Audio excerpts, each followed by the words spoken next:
தெரியாது போடான்னு எப்போ நம்ம தைரியமாக சொல்கிறோமோ அப்போ தான் நம்ம கண்ட்ரி டெவலப் ஆகும்.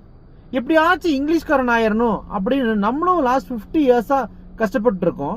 ஆனால் 2 to 3 lakhs ஃபீஸ் கட்டி போகிற குழந்தைங்கனால மட்டும்தான் அதை அச்சீவ் பண்ண முடியுது.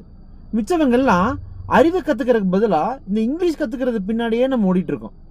ஏன்னா இங்கிலீஷ் தெரிஞ்சவன் அறிவாளி, தெரியாதவன் முட்டாள்னு இந்த சொசைட்டி நம்புது. நல்லா யோசிச்சு பாருங்க.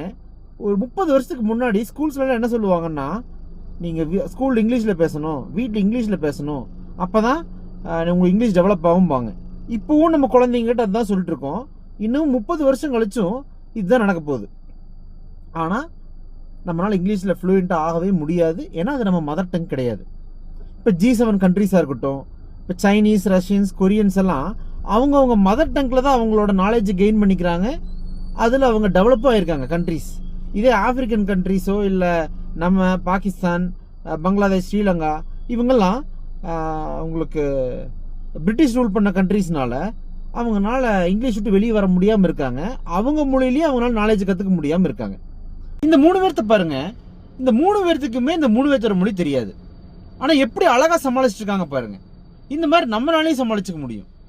இங்கிலீஷ் தெரியாது அப்படின்னு எப்போ நம்ம தைரியமாக சொல்ல ஆரம்பிக்கிறோமோ திறமசாலிகள் வெளியே வர ஆரம்பிப்பாங்க.